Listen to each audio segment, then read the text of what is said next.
Yeah, we're live now. We're live? We are live. Woo! We're live and my voice is back, guys. All right, so it turns out cold water is not good for you, at least not for me. Can I have cold water? And I had cold water for like a whole week. So yeah, I can't do that and can't leave my hair wet for too long either. So things to learn as we're doing this. Gotta take care of my voice. The way I can rant to you guys about all these crazy stories that we have every week. It's crazy how we have literally stories every single week. Doesn't get boring at all. The content president.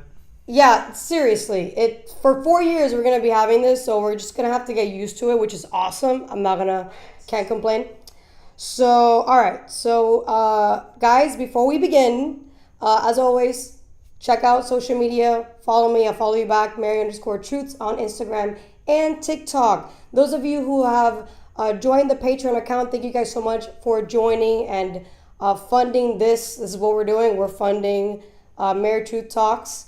And at the same time, you're subscribing to the MBE Mentality, which is a long project that Laz and I are working on. And as we get closer to the ideal goal, we will announce it to the Patreons and then eventually to the YouTubers. So if you guys have not subscribed to Patreon, subscribe to the MBE Mindset as you are subscribing to a wellness mentality and at the same time to us. So let's begin. All right, so Trump administration creates undocumented database. Interesting.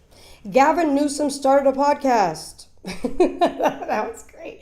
Okay, Chicago mayor will defend sanctuary city policies to Congress. This guy, we'll talk about him. All right, Epstein document dump. All right, that's going to be a really heavy video, so I'm going to have to stop and go. Just letting you know. Democrats are saying Medicaid is getting cut. Is it? Is it not? We'll find out. Democrat Congresswoman continues to defend other countries instead of her own. What a mystery. Who can that be? DeSantis does not welcome the Tate brothers. That was, I don't know. Andrew responds when he arrives in Florida, Andrew Tate, and the Trump versus Zelensky fiasco that just happened a couple days ago.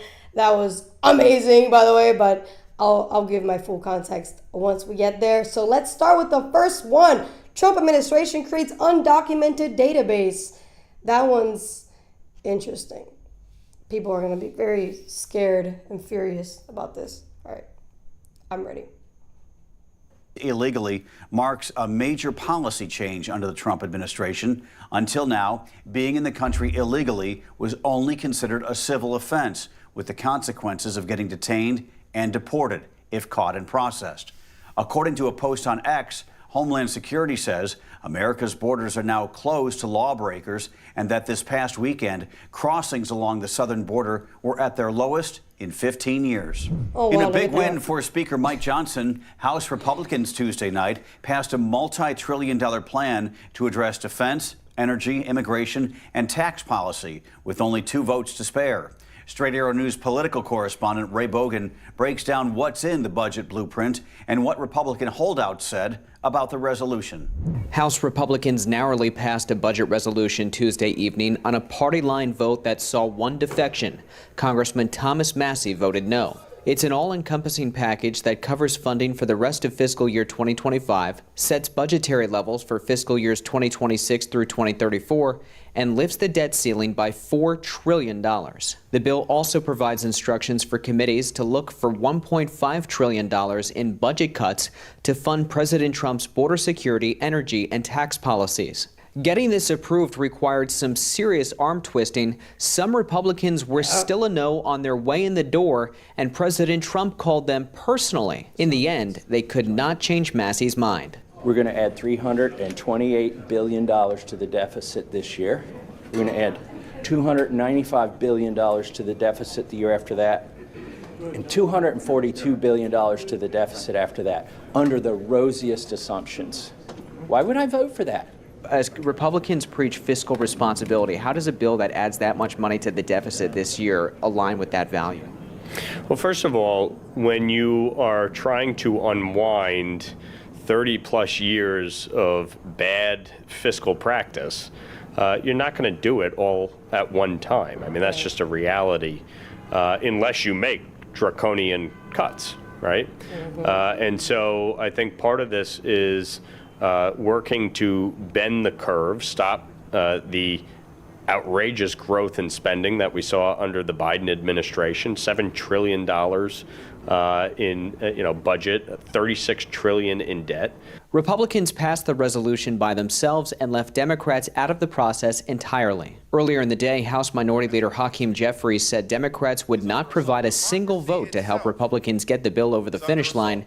They kept their word. Donald Trump, the administration, and House Republicans Can't stand the way this guy talks, bro. It's like a robot. the American people. It's unacceptable, unconscionable. He sounds like Obama. Un-American, He's trying too Like hard to a sound and we are like wannabe not Obama. going Right. to stand for it 1 minute. Like his rhythm Democrats sucks. opposed the bill because of its possible cuts to Medicaid. Even some Republicans said that they had to be convinced. I still have my reservations. Still concerned that it's not fiscally responsible enough, but I think it's the best thing we're going to get. And if we don't pass it, the Democrats get their way. And that's never let good be the enemy of great. In many ways, this resolution is just the beginning. Congress still needs to fully fund the government before March 14th to avoid a shutdown, and the committees are just beginning the process of looking for cuts. Oh, God. All right. So, I don't like the fact that they literally decided to not help at all, the Democrats. Are you surprised? They're like, yeah, we're just not going to do our jobs. And we're not going to actually do anything to help the country. And we're just going to sit by as the Republicans do everything. And then we're going to complain about it. So you're telling me afterwards. that they're doing what they've always done? Yeah, like, I'm sorry, but isn't the job of a congressman and woman is to, like, work together as a team and vote on bills to be passed? Like, why is it that it's just one party doing all the work while the other one's just like, yeah, because we don't agree with, like, some of the shit you guys are doing, we're not going to do anything.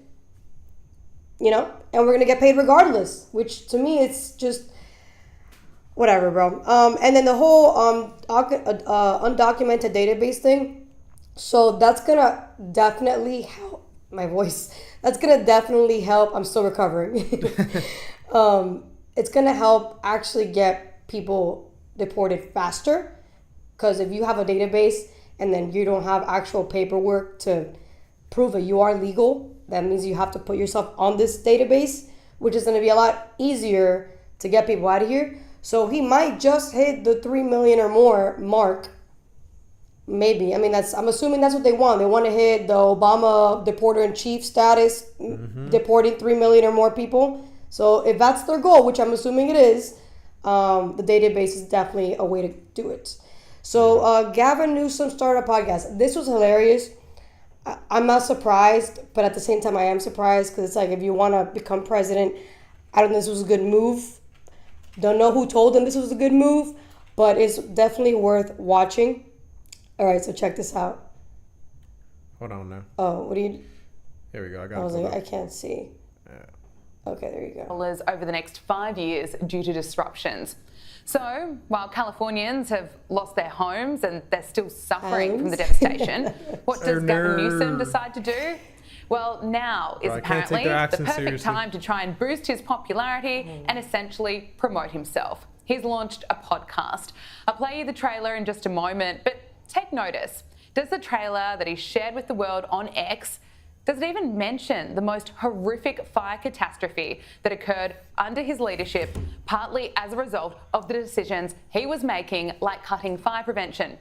No, this is his chance to talk about his image, insisting that he's no ordinary politician. Oh, and also to talk about Look at this Doge guy. because Look at cutting this. waste is something This that fucking guy looks like a fear. scumbag. And of He course, looks Gavin like such a Newsom scumbag. will be the one to tell you Jesus. all about that. We need to change the conversation. And that's why I'm launching this guy. a new podcast. And this is going to be anything but the ordinary politician Right. podcast. I'm going to be talking to people directly that I disagree with. What a as humanitarian. well as people I look up to. But more What a important than good anything guy. else, I'll be talking directly with you, the listener. Real He conversations. What's going on with the cost of eggs? What are the impacts? Real. He cares about the people. He definitely cares. He's a boots on the ground kind of guy. What's going on with the cost of eggs? Yeah, what's going on with that? Man, like, you fucking care? Trying to relate and shit. Yeah, get out of here, bro. What's going on with the eggs, you know? What's going on with this? Oh man. No, bro. It's terrible. Impacts to you around tariffs. What power does an executive order really have? And what's really going on inside of Doge? Look, there's an onslaught of information that we take in. So let's take it to the sources without the typical political mumbo jumbo. In the first few weeks, we're going to be sitting down with some of the biggest leaders and architects in the MAGA movement.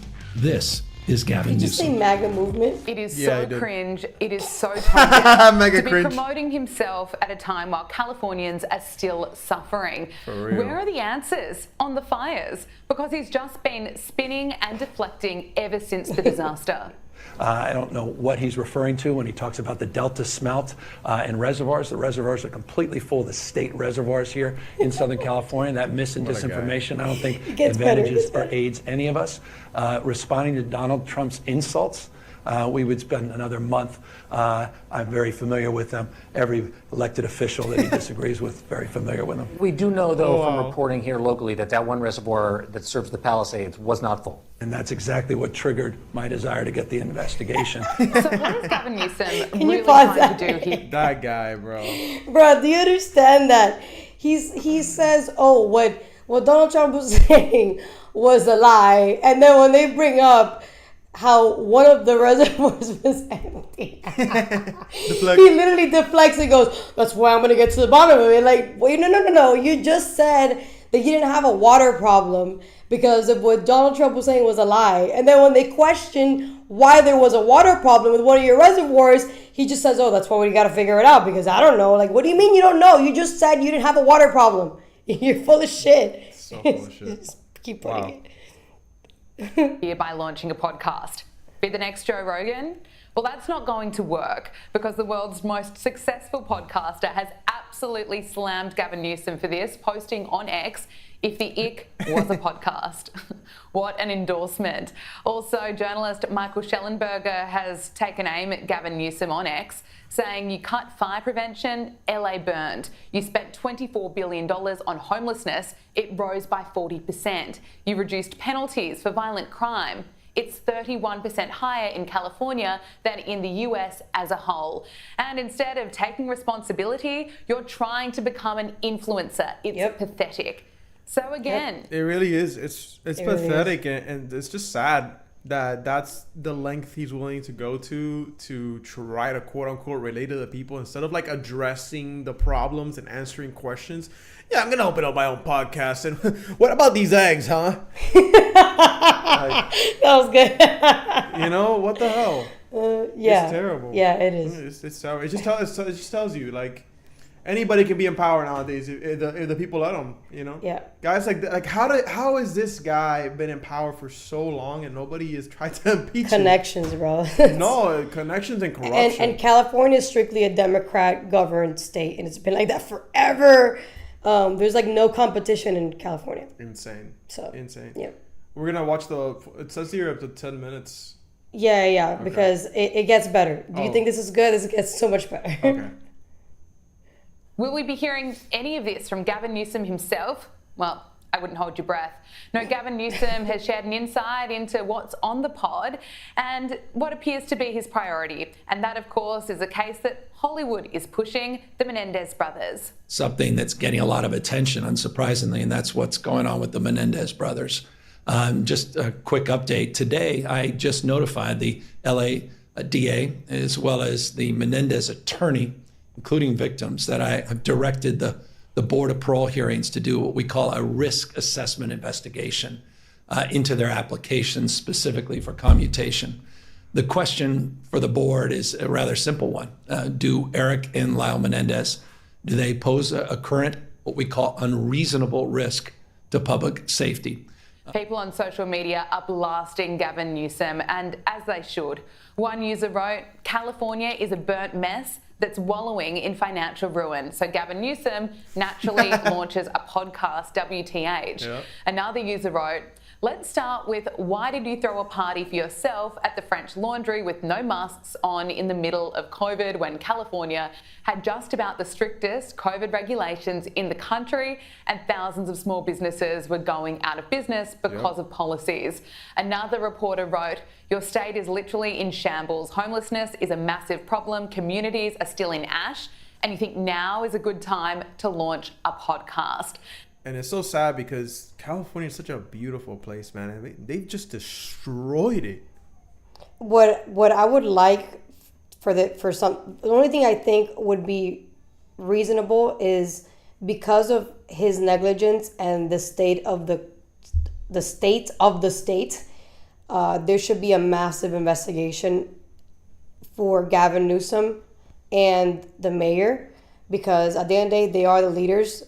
And, you know, what is that saying? The buck stops with us or whatever. Like the buck, yeah. Yeah, so like you were the leaders, and because of your leadership, the results of California are dire. So there should be a federal investigation under these two leaders. I'm not saying that the federal government should control states, but I am saying when state leadership gets to the point where there's massive chaos in a state, or damage like what's going on right now, which is injury and damages, the federal government has every right to go in and like investigate what the hell is going on.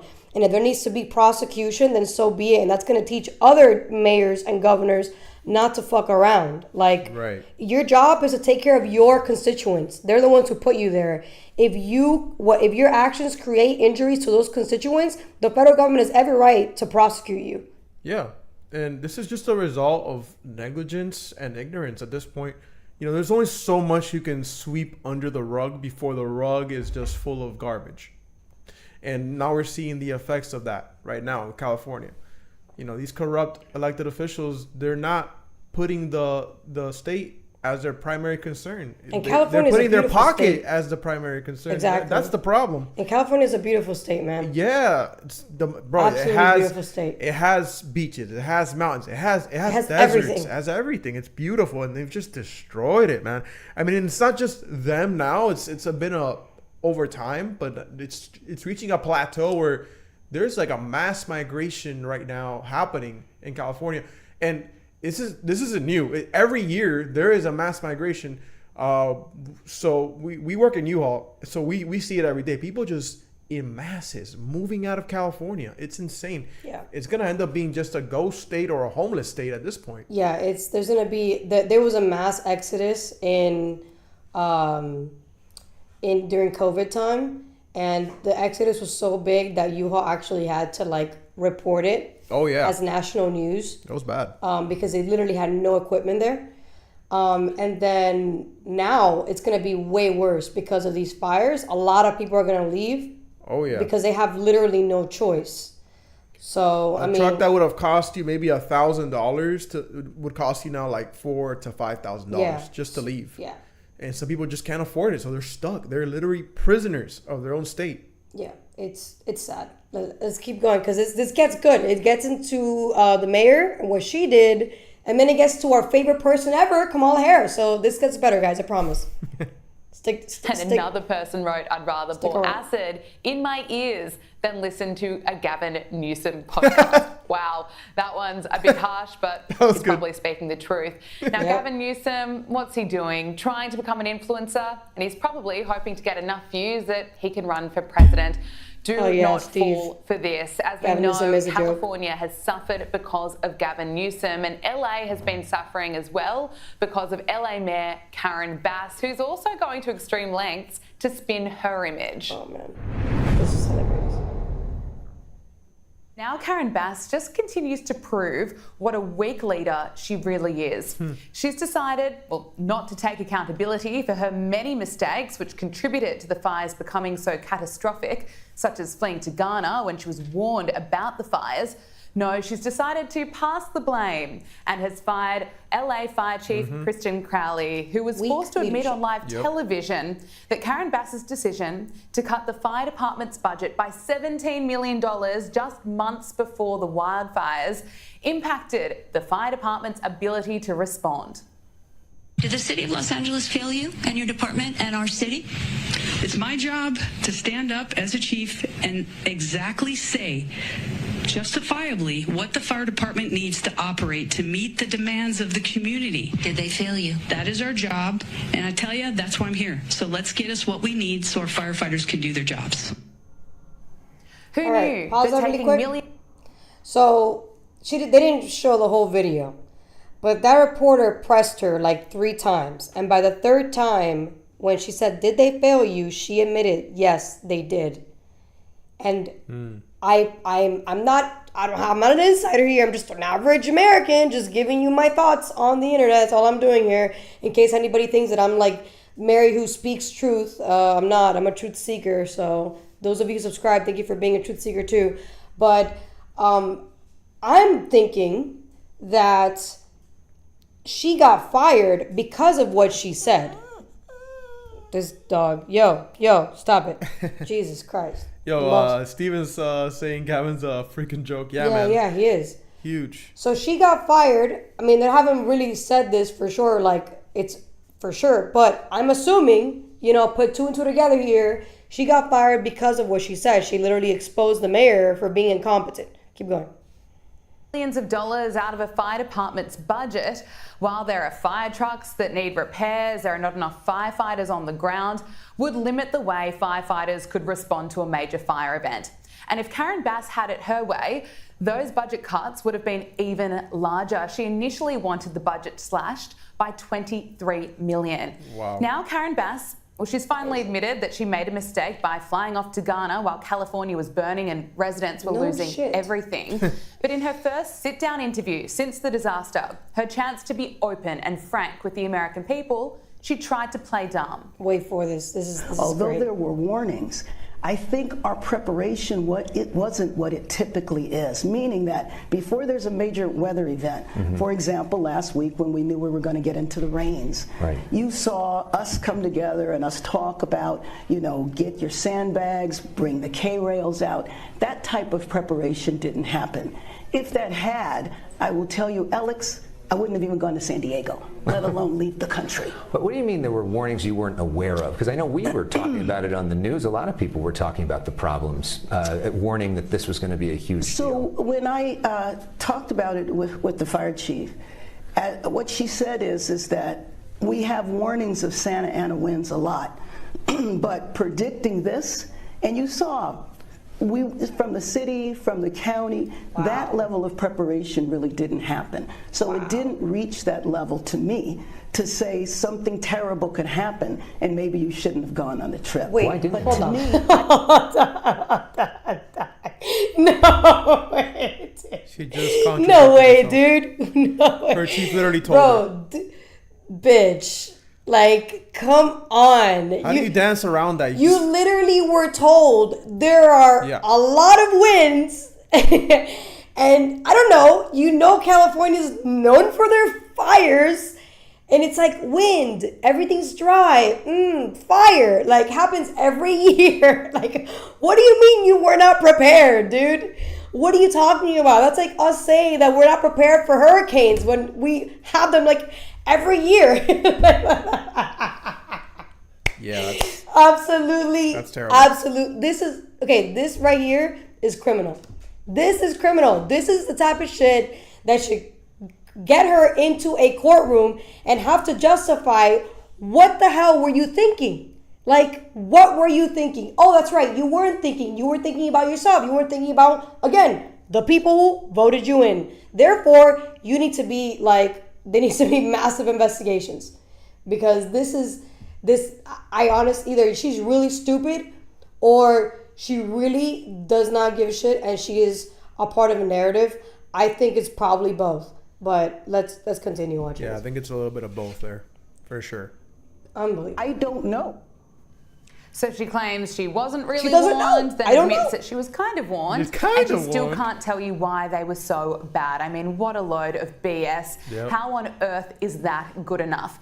But Karen Bass is now going to extreme lengths to not only pass the blame, but to try and polish her own image because her image as a politician, that is what's really important That's what here. Gavin is Her office has been caught out editing key questions from press conferences and those videos posted to her official Facebook page, where she's questioned about her handling of the wildfires. The LA Times reports that multiple videos from her press conferences that appear on her social media pages actually cuts off when the reporters are asking critical questions. I mean, what a joke. The journalists are in that room asking the questions that the people of Los Angeles need answers to, yet she provides none. How on earth is she still in the position of mayor? I mean, how insulting for everyone in LA after what the same reason why Gavin is still in the same position as governor. So, been through and what they're still going through. But LA residents, don't worry. Failed presidential candidate Kamala Harris has been on the ground to save the day, and her message is really comforting and bound to make a difference. What goes through your mind when you see this? You're here, you're now seeing it up close. It's not only seeing it, Alex, you can smell it. You can feel it, right? So it's seeing it with our eyes, and many people have seen it. You all are covering it. But seeing it with our eyes and hearing it with our ears, you can just feel the energy. You just smell it. Jesus Christ. We dodged a bullet, ladies and gentlemen. We dodged a bullet. God. Literally be on the ground here. You can smell the smoke that was here. You can feel the toxicity, frankly, of the environment. Oh yeah, that's deep. Wow. Oh my God, profound. I can't with this woman. You can feel the energy of all of the folks who are still here on the ground. Ahora es And to think periodista. we came close to having Kamala Harris lead the country is a scary. Those are her Native American roots. All right, that's it. That's enough. That's enough. We're good. Those are her native roots. She can feel She's the not energy Native of the American. land. She's Indian. From No. India. She's also Native American. She's Indian. That's right, and she's black. She's black. She's anything she wants to be. and white too, just in case. Oh my God. Yeah, let's go back to me here. What a joke. Oh man. That is funny. I'm not gonna give you attention. You're being a brat right now. It's like the older he gets, the more bratty he becomes. Yeah, it's crazy. And honestly, it's my fault because I've babied him to a fault. Yeah, you have. So I am to blame for his negative behavior. Yep. So now what I'm doing is plan ignore, which is like something that we used to do when we were behavioral therapists for autistic kids. Fun fact, we did that for a bit. And I learned a lot. And a lot of the things I learned, I'm applying it now to the dog. Well, I mean, fun fact, ABA therapy or behavioral therapy started with dogs. Yeah. So that's what Pavlov was using. Yeah, Pavlov and Watson. And Watson, yeah. Yeah. So. Yep, it works. Yeah, it really does work. I mean, you can do it to anybody, really, but... Oh, yeah, you can do it to humans, of course. I mean, that's why you teach it to autistic kids. Yeah, that was a fun time. Yeah. To any of you who do it, kudos to you, because it's a rough tough. job. It's emotionally it's a rough. thankless job. Yeah. Very thankless. Very. So this is exactly what I'm saying by like all they care about is their image. Like, and that can be right or left, doesn't really matter. It's the fact that all they care about is how they are perceived. And it's like, dude, like you can talk all you want and you can say whatever you want to try to please the masses, but what we need to focus on is what are your results? Yeah. If your results suck, I don't give a shit what you're telling me. Your results suck, you know? And I feel like that's what we need to like focus on is people's actual results and actions. And that's how a leader is judged, is by what they do, not what they say. Mm-hmm. And somebody who is used to, making themselves look like a leader because of what they say, we have to stop reinforcing that behavior because a true leader is all about actions. Mm-hmm. It's all about you can talk the talk, but can you walk the walk type shit, Yeah. So it doesn't matter whether you're right or left. The point is we need to start voting for real leaders who prove that they are leaders, not just, these BS politicians who claim are leaders, but you can clearly tell with their actions that they're not. So hopefully California learned from Gavin and from Mayor Bass and they don't vote for Kamala Harris. But we'll find out if California has learned their lesson or not. So let's move. What? I mean, by the time they get to vote again, it's just gonna be full of homeless people. I mean, hopefully that sparks some change. I don't know, man. I don't know, man. We'll find out. Hopefully it does. It's funny because you said that all they care about is their image and how they look, but in acting the way they are and not really doing anything, they're affecting their public image regardless. So it's yeah, they are. It's a self-defeating, thing. But maybe the public image that they're getting or that they're wanting, better said, is to appease whoever their donors are, not the actual people voting for them, which is what Adbenis and I agreed to a couple lives ago, that like there are politicians who will literally just are in power for one purpose. It's not because they actually care about the people who voted them in. You know what I mean? Yeah. It's about those who invested in them. Those are the ones who really hold the politicians, cojones. If you know what I'm saying. For sure. You know what I'm saying? Oh, Andy's here. What's up, brother? What it do, Andy? He likes the mic. Hey, he's like, that's you guys. You guys are the ones who made that happen. So let's. Right, bro. Any suggestions you guys give us? We'll definitely consider it for sure. And if we like it, we'll do it. Yeah, for sure. For sure.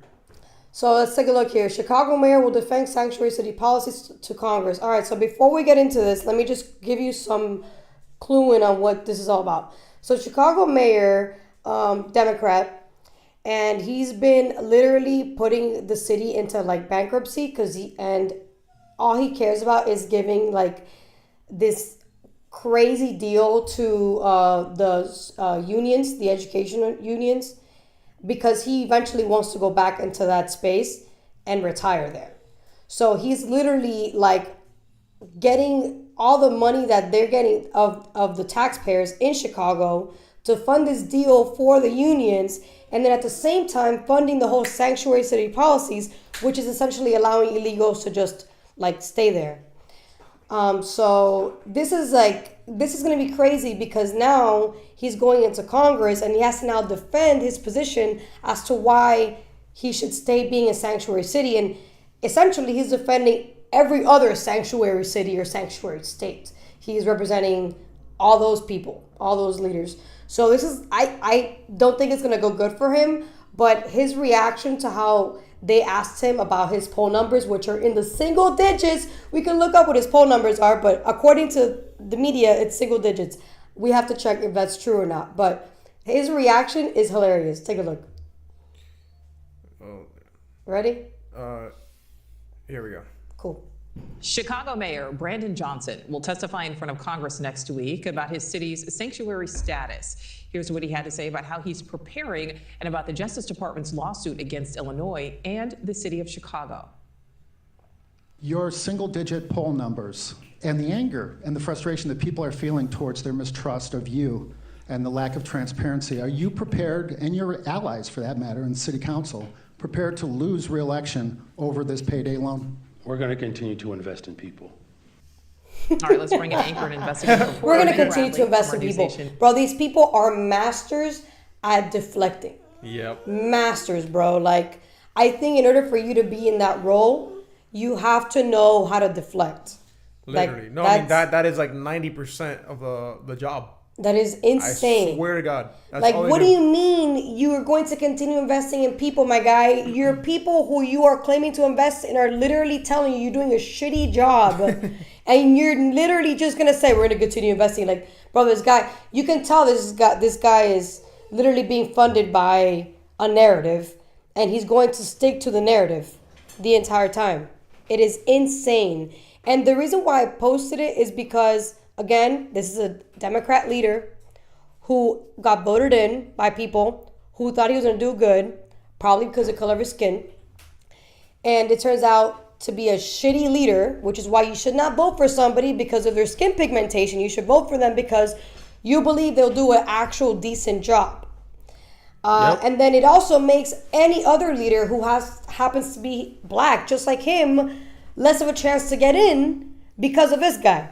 You know, so that's why I genuinely believe that people should be voting on merit, not on skin color or I came from a middle class family. Like, who gives a shit where you came from? Like, It doesn't make you a good politician. I don't care. Like, all you're doing is you're making yourself seem like you can relate to me by saying that, and that's not gonna fix anything. If anything, it just makes you look fake. Exactly. Like, cause. But that's what they are. That's they're in the right position then, because if they're Democrats, that's exactly what they are. But that's what I'm saying. But what I don't like is the fact that there's Democrats who don't want to admit to this, and it's like for example, the Young Turks, they're on this like, oh, now the MAGA right is fighting because Donald Trump is like, what was it that he did with the AP thing? How he kicked them out or whatever, or the whole Zelensky thing. We'll get to that. And it's like, dude, at the end of the day, your party is literally in shambles, and I don't know how they're gonna come back. Honestly, like, I really don't know how they're gonna come back from this, because this is, and they're sticking to it too. They're sticking to their guns. So I don't think they're gonna. I think we might have a red wave for a long time, which I'm okay with that. So we'll see what's gonna go happen. So this is Epstein document dump. This is a long video. Oh, buddy. Yeah, like, I got a lot to say about this. This is a long video, so we are going to be cutting in and going out, because it is dense. And this is like nothing. They gave Pam Bondi and Kash Patel a lot of shit for not giving more information. But it's like, I mean, come on, bro. What do you expect? Honestly, like, what did you expect? Like a whole list of, like, come on. People are so full of shit. But that guy we just saw right now, his name is Karine. Who's Karine Jean-Pierre? That's no, Karine Jean-Pierre is the speaker that was there before this white girl. Oh, okay. The black pretty lesbian. She's really pretty. How do you know she's lesbian? Stupid. She's cited countless of times that she's lesbian. Okay. Yeah. Here we go. Yeah. Oh man, this right here. They've been trying to put this under the rug so bad, bro. It's crazy. I mean, I don't know what's gonna happen from this, but I mean, it definitely allows us to have some type of transparency. Yeah, I mean, it's something better than nothing. It's the beginning of something. Little nuggets. Here you go, these little nuggets. Yeah, because I mean, all it takes, it's like a domino effect, right? All it takes is just tip one, and then the rest will fall. It's gonna take time, I mean, a lot of truth has come out ever since the whole Epstein. Well, it really started with the email leaks from Hillary Clinton. That's when I think truth really started to come out. That was during Pizzagate. The whole Pizzagate thing, yeah, right? That was during Pizzagate, and then that got buried. Like, yeah, well, they tried, got buried. And it came back up with the Epstein thing because there was a connection there. Because Bill Clinton was going to Ireland multiple times, over 10 times. He was really close friends with Epstein, so that there's a connection there for sure. She went too. Hillary went too, but not as much as he did, but she still went. But, let's take a look at this, and we'll chive in between sessions here. The first batch of Epstein files have been released by the Department of Justice, and we have just quickly reviewed them. We're going to let you know what is revealed, what isn't, where this can go from here. Welcome to Sidebar, presented by Law and Crime. Sidebar. They're really awesome, by the way, for anybody who likes Law and Order, like me. Right. What a day. What a day. As you can tell, this is kind of an emergency sidebar. I'm not on set. We didn't know when this was going to happen. We were waiting all day for the release of these Jeffrey Epstein files, and they are out here. Now, to be clear, this is potentially only a fraction of what could come out. Oh, for sure. And we're going to go over this for you so you don't have to do it yourself. And a little fair warning here, It doesn't appear from our initial review that there's anything, bombshell or revolutionary, or here's the Epstein list of everybody who was involved in this potential wrongdoing. I want to be clear about that. But there's a reason for that, because it was expected, after litigation and FOIA requests and the trial of Ghislaine Maxwell, Jeffrey Epstein's accomplice, who was convicted of federal sex crimes charges and was sentenced. Which, by the way, they have a lid on that. We have heard nothing from Ghislaine at all, or Ghislaine, however you say that. However you say her name, yeah. Because realistically, because after he went down, she took over. Yeah. And realistically, they say that she's actually the head. It wasn't him. He just facilitated everything. He had the connections, but she was the mastermind of the operations. Yeah. She only got 20 years, which is it goes insane. deep. The thing is that she has a lot of dirt on a lot of very, very important people. That's why there's a lid on this. It's the 20 years in prison. A lot of this material has already come out. Flight logs, manifests, address book. However, it is fascinating to see what was released here. And of course, Jeffrey Epstein was the disgraced financier, convicted sex offender who ended up dying in prison while awaiting trial on federal sex trafficking charges. But the first thing we got to talk about is the statement that was released allegedly by the Department of Justice when they released all these files. And it reads, today, Attorney General Pamela Bondi, in conjunction with the Federal Bureau of Investigation, FBI, declassified and publicly released files related to convicted sex offender Jeffrey Epstein and his sexual exploitation of over 250 underage girls. And that's the ones that we know about. Yeah, man. 250. Do you understand that that's an astronomical number? And that's not even all of them? For sure, that's not all of them.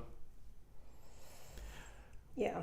The list, okay, so the list is definitely a means to an end, but really what it is it comes down to what they were doing in that island. Mm-hmm. What was really going on over there?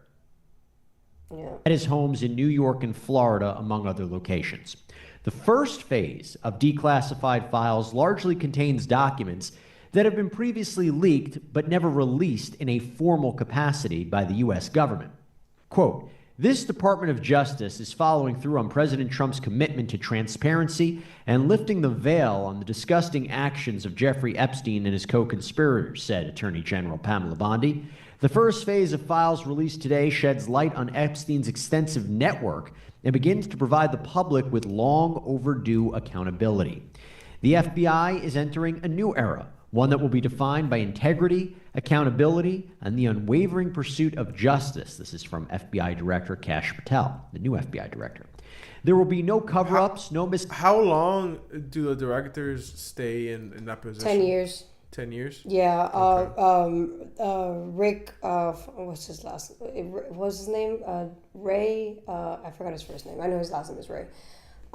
He was supposed to do 10 years, but he only served 8, I believe it was, because Trump pretty much forced him to resign to not get fired in order to put Kash Patel. But Kash Patel was supposed to stick to the 10-year term.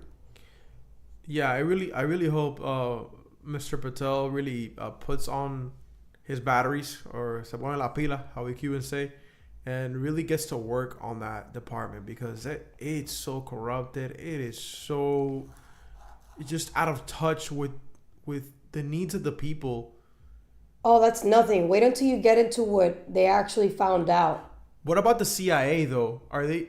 The CIA is gonna be. That's another one. Yeah. We have to find that one. Okay, we'll get to that. Let's continue this. There's actually a video that I actually want to add onto this list if we have time. I'm ready. Documents and no stone left unturned, and anyone from the prior or current bureau who undermines this will be swiftly pursued. If there are gaps, we will find them.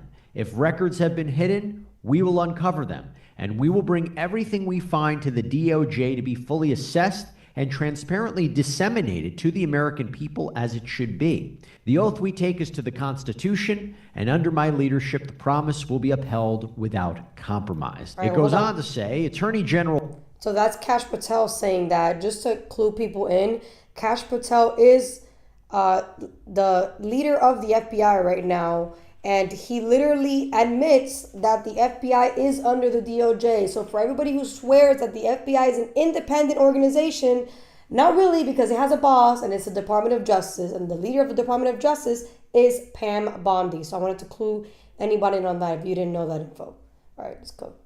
Bondi requested the full and complete files related to Jeffrey Epstein. In response, the department received approximately 200 pages of documents. However, the Attorney General was later informed of thousands of pages of documents related to the investigation and indictment of Epstein that were not previously disclosed.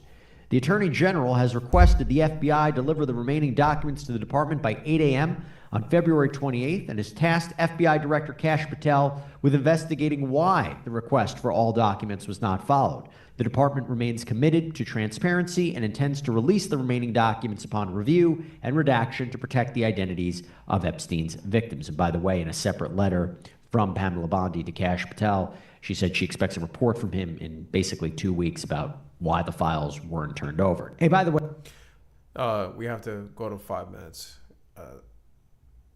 Okay, cool. Yeah. So while you're doing that, all right. So so if you didn't really like catch on to that, Pam Bondi pretty much was told by an insider of the FBI that not all documents were given to her for her to review. So she then sent an email to Kash Patel like, "Yo, I was told that this is not all there is. What's going on? I said to give me all the documents." And Kash Patel was like, "Oh, well, I'm going to find out why you weren't given all the documents."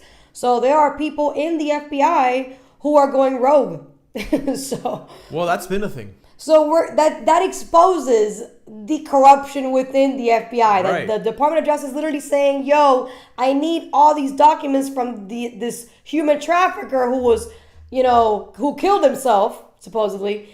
And then the FBI is like, "Yeah, we'll give it to you, but we're not going to give everything to you." Like, what? Mind you, I mean, there's good people that work in the FBI who actually care about justice and is doing the right thing. But there's the other side who's extremely corrupted and have been for years. This has been happening for a very, very long time with the FBI. Not just FBI, just the alphabet letter of all these government agencies. Yeah. And I think it's because of the fact that there is no oversight, and there should be. Right. They've made these federal organizations independent, but you're not really independent because you're a federal organization. You're a federal department. It should go under the executive branch. There should be oversight on all these organizations, and that's why they're calling Trump an authoritarian, because he's changing the way these organizations operate. And because people are not used to it, they're calling this guy names, even though FDR did the same thing. And to me, it's the hypocrisy is ridiculous. It's FDR can freaking do martial law, and that's perfectly okay. But God forbid this guy literally changes some organizations to be actually having oversight. And the problem with giving these agencies this independence that you're talking about is that we're giving them unchecked power. Exactly. We're not putting stops to this. And there's a quote that says, "Power tends to corrupt, and absolute power absolutely corrupts." Exactly. And that's what's happening with these agencies. They have all this power. They have all these resources, practically unlimited resources, to just pretty much commit the most atrocious and we're deeds. Funding it. And we're funding in the name of they're supposed to be here to protect us. But how do we know that if there's no oversight? Exactly. If there's no oversight, how do we really know they're actually protecting us? Checks and balances. Isn't it funny, though, that the Democrats want to fight about checks and balances and how there isn't checks and balances, but we're trying to create that by actually having transparency and getting organizations to actually have oversight. That's what we deserve as taxpayers. We deserve transparency. If we're paying for this, why do we not know what's going on? Exactly. I understand there's certain things that you can't tell the people because you don't want mass hysteria, but this under the table deals, these backroom deals, we need to know about this shit. Yeah, that way we can snuff it out. We can trust the entity that we are funding. So that way we can snuff it out and stop it from happening. Well, yeah, exactly. Yeah, that too. If it stays in the shadows, that's where it's going to stay forever. Yeah, and we don't have trust. We need to have trust. Trust goes a long way. We don't have trust. We don't have anything. What was that? There was a podcast we did a few months back. We were looking at the trust, the public's trust in the government. How it's drastically dropped. Yeah, in such a short amount of time, that's unacceptable. What was it in the 50s? It was damn near 80%. Yeah. And then as the decades passed by, it just dropped drastically. Exactly. Right now it's less than 20%. And we're funding more of it, and it's grown more since the 60s. So how does it make sense that we've made the government larger, yet our trust in the government has significantly downgraded? Do you think that's fair for the American taxpayer, for them not to have trust in their own government? Exactly. It's not. And the agencies that uphold it? And yet the Democrats, they think the best scenario is for us to be taxed to oblivion, and to actually finding out what's going on. And we're paying higher taxes now than we did back then. Yeah. On top of all this. Yeah. So Let's continue on this Epstein rabbit hole. It gets better, guys. Very significant. And we actually dedicated a whole other sidebar, we released it earlier today, to this very issue. But the idea that the FBI is not complying with a request from the Attorney General who oversees the DOJ and the FBI, very concerning. Yep. Now, we don't know for sure who Attorney General Pam Bondi's source is, whether that person is credible, what exactly happened here, if there was maybe a miscommunication or maybe even a deliberate attempt to not turn over the materials. But I encourage everybody to check out that other episode where I interviewed former FBI agent Colin Schmidt. You can hear his take on this, but we will see what comes of that in the meantime. And we'll see what happens tomorrow and maybe in 2 weeks with the report. But now we want to get into the documents. Okay, so first up, the flight log released as part of Phase 1 has a note at the top, and it says it was a government exhibit publicly released in U.S. v. Maxwell, Ghislaine Maxwell's criminal case. And to kind of give you an idea of just how much time Epstein and others spent on his jet, it's been referred to as the Lolita Express, the flight log is 118 pages long and only covers April 1991 to January 2006. Now, a lot of this information, as I mentioned, we've heard before, but I want to give you a few of the highlights here. So parts of this flight log are very, very difficult to read, so whether through the handwriting or the age of the photocopies, but at times, whoever's filling out the sheet also uses initials or just writes down one male or two female, so it's kind of difficult to know at times who was on the plane. Now, sometimes the description on the flight log included notes. For example, in June 1991... You want to hear something crazy? What? You know that flight, Lolita Express? Do you know where that name comes from, Lolita? Where? So, everything has a meaning. These people, they all work off symbolism. And the name Lolita specifically comes from a novel written by Vladimir Nabokov. Okay, this novel was written back in 1955. It's basically about a man and his obsession for an underage woman, or girl. He literally had an obsession. It's a novel, but that's all it's about. It's literally about his obsession with this young girl. I think she's 12 or whatever. Gross. Yeah, so it tells you right there. They tell you what they're doing, right, without telling you. In plain sight. It's insane. An entry appears to say, Herb, show plane to Reba McEntire plus husband. Okay, so that's a big name right there. You got another entry from January the next year that indicated that Epstein and Maxwell flew into Burbank to attend the Academy Awards. But look, it's safe to say that a lot of people flew on the so-called Lolita Express. Yep. The two on it the most were Jeffrey Epstein, of course, and Ghislaine Maxwell. But there were other famous names as well. President Donald Trump's name appears several times in the... What do you think about that? I honestly, I'm glad that his name showed up and he's the president now, because what he's pretty much telling to the media is a big F you. I don't care that my name came up there because I have nothing to hide. And I want people to just know what's going on. He also has said that he didn't know anything about what was going on with Epstein. He never went to the island. He used the jet to go to places, but the island was not one of them. And it's both of his wives were on that plane and his daughter. So So my question about that, is there any proof, show any documentation showing that the flights that Trump was on, does it show where he went? Is there anything showing that right now, or we're just going off of speculation? No, it's other reporting saying that when it had just came out a while ago, when the Epstein thing came out, we can look it up, but there was, is he outside? Yeah, he's outside. Okay, no wonder. But there was other people saying that the flights that he took were not to the island. And when he was asked about it, he denied he didn't know anything about that. So. But there's no documentation is what I'm asking right now. No, the only documentation that we have officially right now is this. Okay. Other stuff has been reporting from media, this is the only thing that shows that he did go on it, but he didn't go alone. He went with both of his wives and his daughter. I see. In the 90s, and it only showed up that he was there in the 90s. How many times did it show that he was? Well, that he flew? it just shows you. Continue. The early 90s. A May 1994 log entry says Jeffrey flew with Trump, Trump's then wife Marla Maples, their daughter Tiffany, and Tiffany's nanny. Another time in 1995, Eric Trump was listed as a passenger. Prince Andrew's name appears in an entry from February 1999. The prince has previously gotten in a lot of hot water over his connection, his friendship with Jeffrey Epstein, which continued even after Epstein was convicted of sex crimes. That always seemed to be the allegation.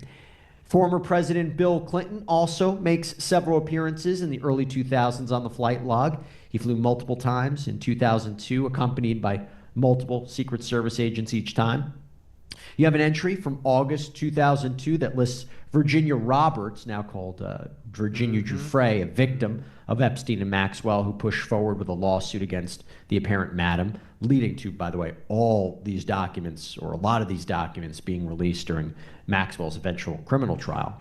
But another exhibit included in phase 1 of the document release may not look like much at first glance. It's fully redacted, but this list is entitled Masseuses, and with a note saying redacted to protect potential victim information, it has 254 line items. Wow. So while it's unclear whether any of the names might be repeated, it is a staggering number of women and girls who may have been subjected to sexual assault, because we all remember what the allegations were, that Jeffrey Epstein, through Ghislaine Maxwell, would bring young women over, young girls over, and under the guise of massage, would sexually assault them and abuse them.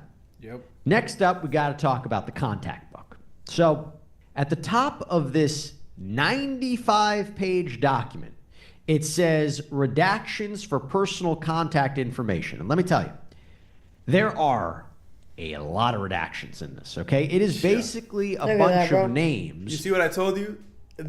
All redactions. The moment you told me they're going to release this document, like, watch, they're going to redact like freaking 50% of everything. More than 50. More than probably, yeah. Like 80%. Like, how is this showing the public the truth? This is like half truth.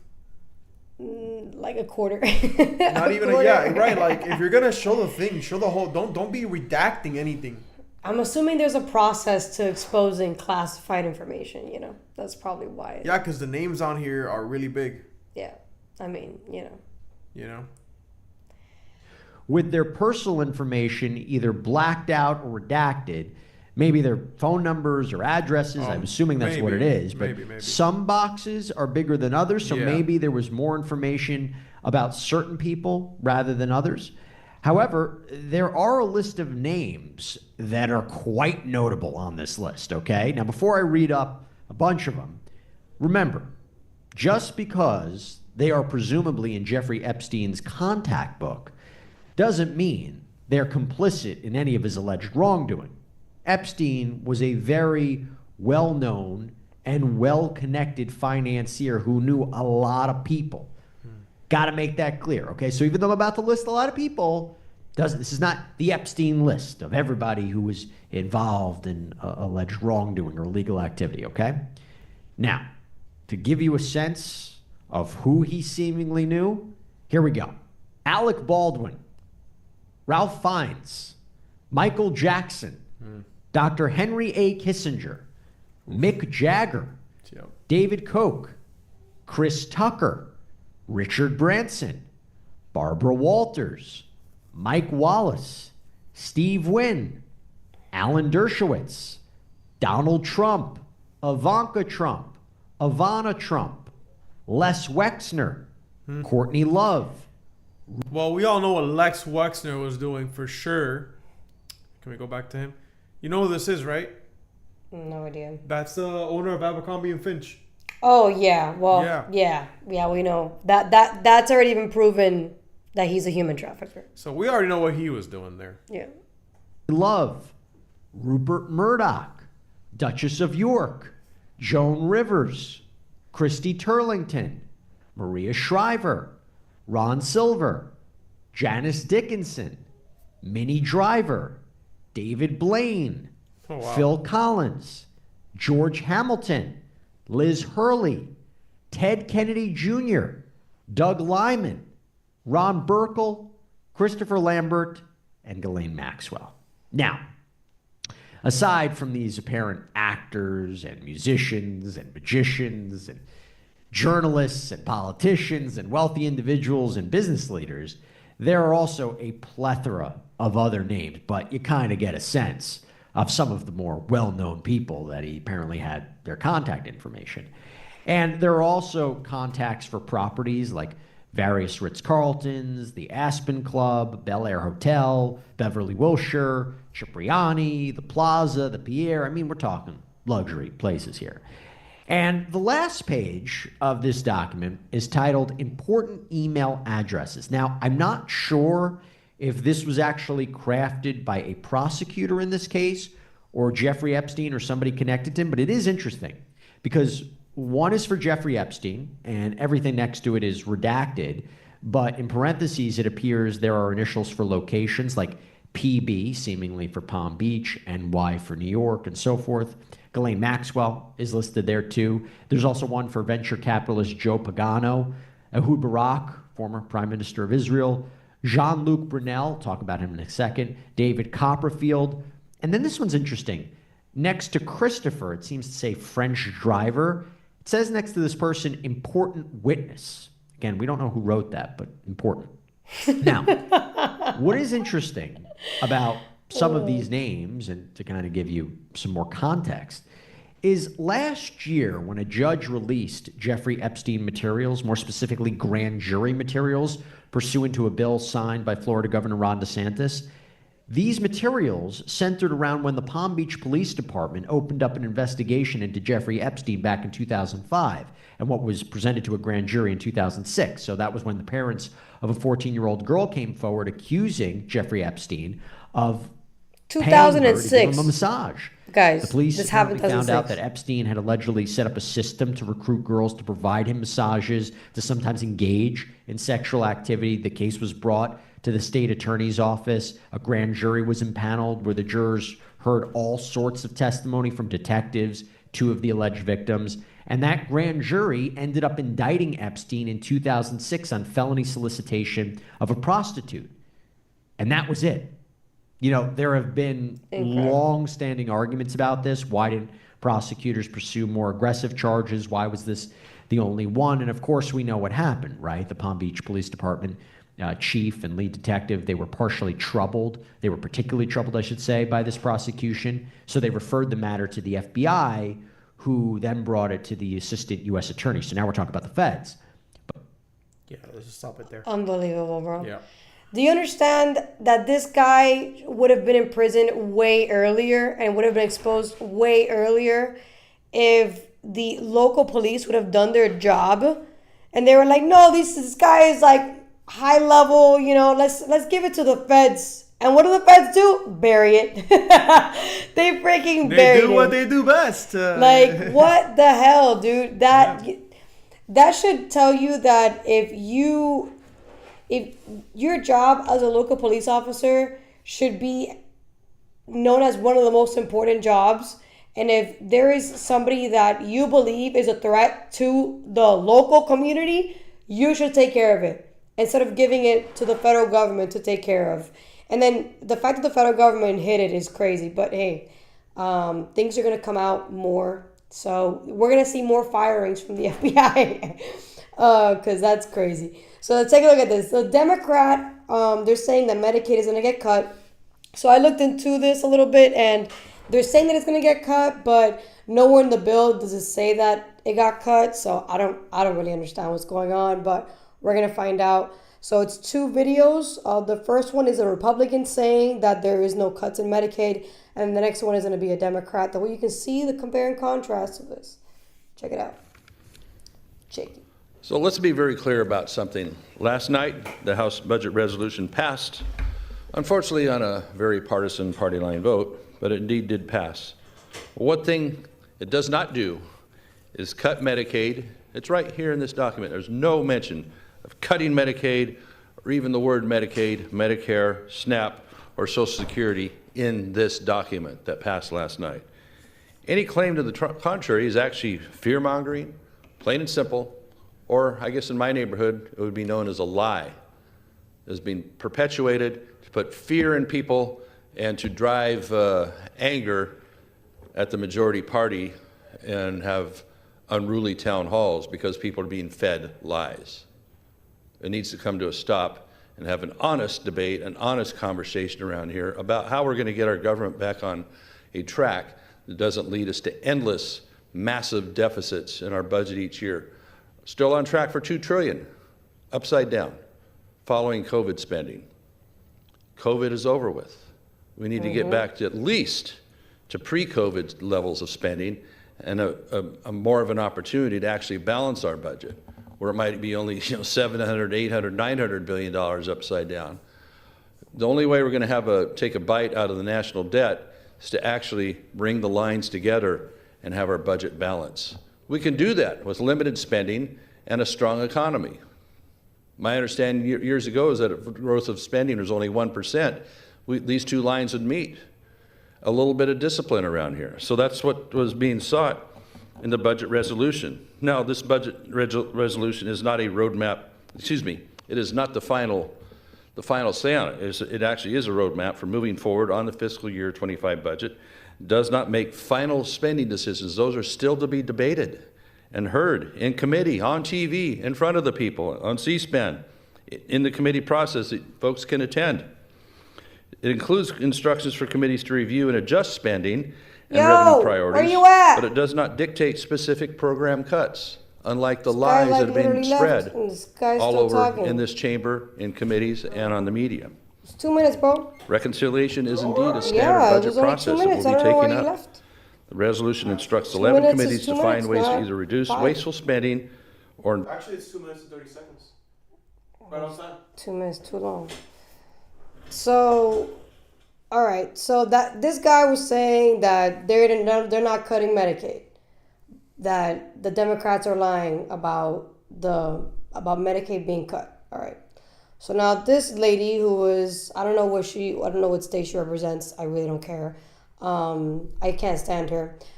But she's pretty much going to say that this other guy is lying, that Medicaid is getting cut. Check it out. No, ladies recognized. Thank you. Mr. Speaker, this bill is a Republican betrayal of the middle class, of working families across the country. If you are at home watching this, I want you to think about what Republicans want to slash from your life so that they can lower taxes for the biggest corporations and wealthiest billionaires like Elon Musk. They want to cut a minimum, the floor, of $880 billion from Medicaid, which covers health care for 72 million Americans. Medicaid pays for nursing homes for 5 out of 8 seniors across the country, pays for health care for 38 million kids, including over 3 million kids in Texas and 1.2 million kids in Ohio. In fact, it pays for 64% of childbirths in Speaker Mike Johnson and Majority Leader Steve Scalise's home state of Louisiana. Any Republican who votes for this resolution is voting for those cuts, as well as devastating cuts to nutrition and Medicare. Don't listen to Republicans who try to say that Medicaid won't be touched. I introduced an amendment to protect Medicaid, which they blocked during our budget markup because they intend to cut Medicaid. Remember when Donald Trump said that he would tackle inflation and lower costs on day one? Well, here we are, a month in, and prices are rising. Musk has taken a literal chainsaw to tens of thousands of jobs, putting families and local economies at risk. Okay. So, this is what I think. She's full of shit. Because prices are rising because there's inflation. And that's what happens when there's inflation. Prices rise. It's not because Donald Trump is in power. Doesn't matter who is going to be in power. The prices were still going to rise because we are in a massive inflation time. So It doesn't, like, this idea that, oh, if the Democrats would be in power, you would have eggs. Like, no, it would still be the same thing, and you would have blamed it on something the Republicans did, because it's so easy to just put the finger on other people instead of just say the truth. Like, say what's actually going on. She's full of shit. So I looked up, does it actually say that on the bill? And it doesn't. It's just they're assuming that Medicaid is going to get cut. However, in the bill they just drafted, it did not get cut. So let's put some context into this. It instructs the House Energy and Commerce Committee to identify $880 billion in savings. That's what she's talking about. That there's going to be an $880 billion cut, and she's specifically saying it's going to be Medicaid. So they're saying that the reason why she's saying that is because it impacts programs under its jurisdiction, including Medicaid. So they're assuming because the House Energy and Commerce Committee said that they're going to expect $880 billion in savings, that's going to be because they're going to cut Medicaid. That's where they're getting two and two together here.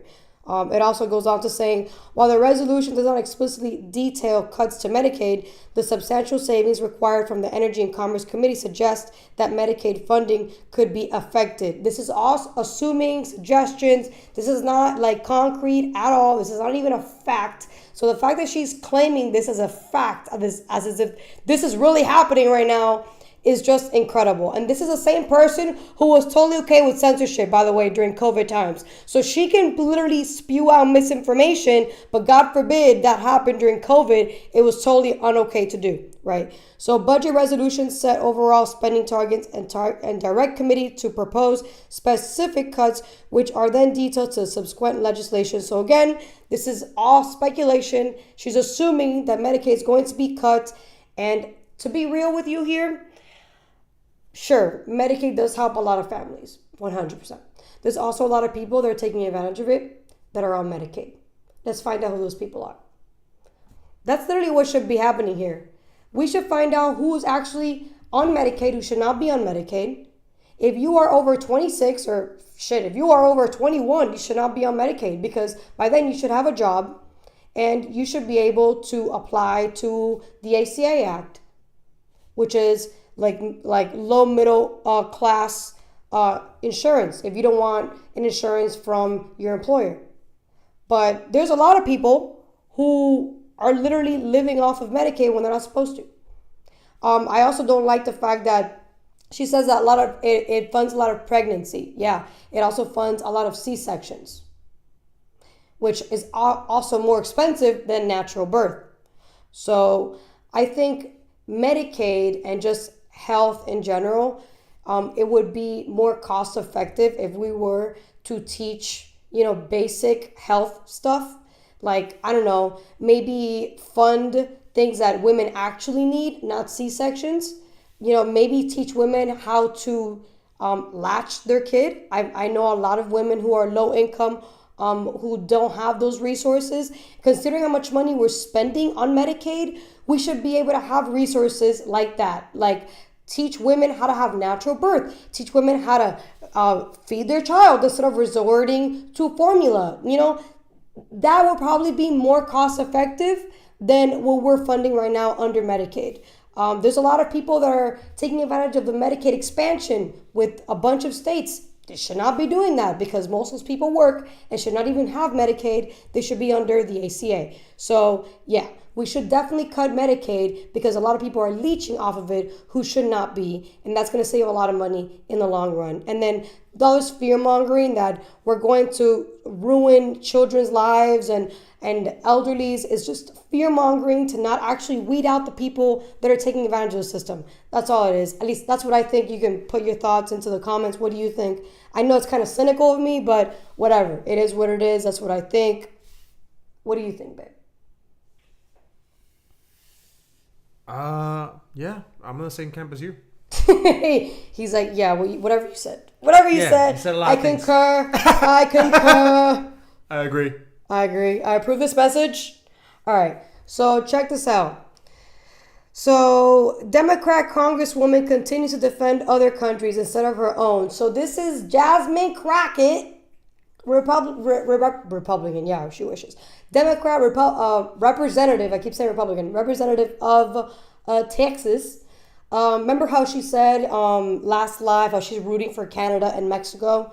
Yeah, so I pretty much posted on TikTok saying how if you are in office and you are getting paid taxpayer money to be in a role of power, which is what she's in right now, you should be more mindful of the words you use on live television, on broadcasting channels, etc.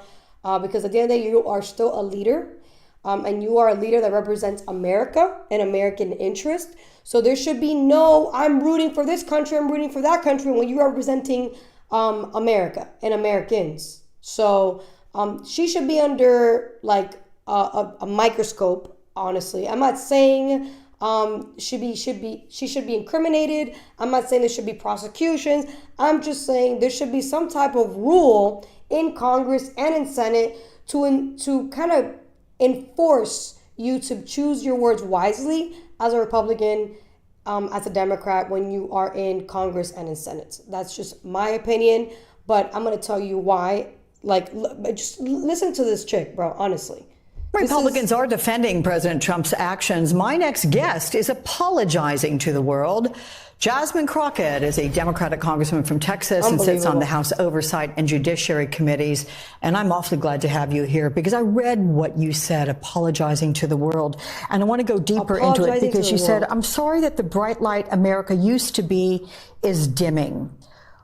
Why did that whole interaction seem to be so distant for you, for what the U.S. stands for?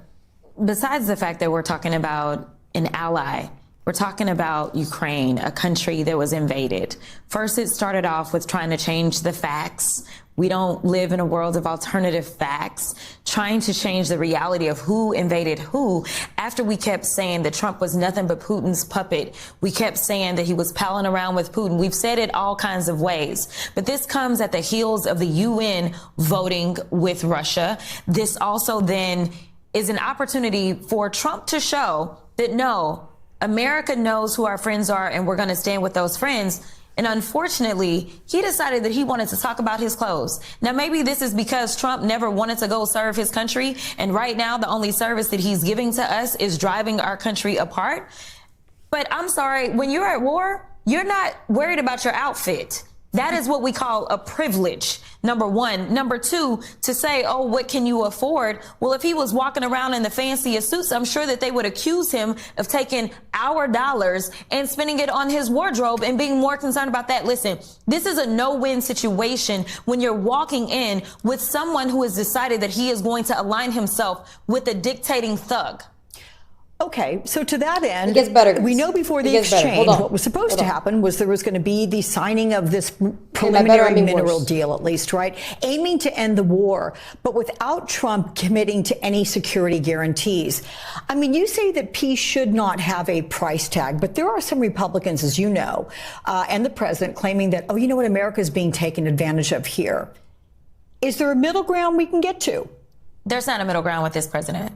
He has no intentions of doing right by, number one, the United States. I appreciate what the former governor was saying. We are in a national security crisis. We have been in a national security crisis ever since, honestly, before he even ran.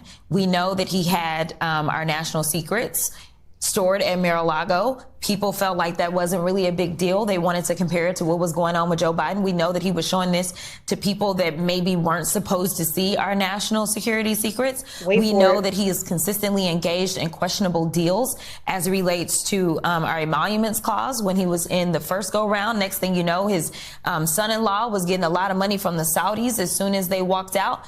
And so right now, and not to mention, he has decided that his DOJ will not prosecute cases that engage in any type of foreign nefariousness when it comes to getting money. So unfortunately, we have someone that is occupying the White House. And as far as I'm concerned, he is an enemy to the United States. Wow. Wow. Okay. Can you put me back, please? Put you back what? Like on big screen? Yeah, you're on big screen. Back? Okay, cool. An enemy to the United States. This is a tax-paying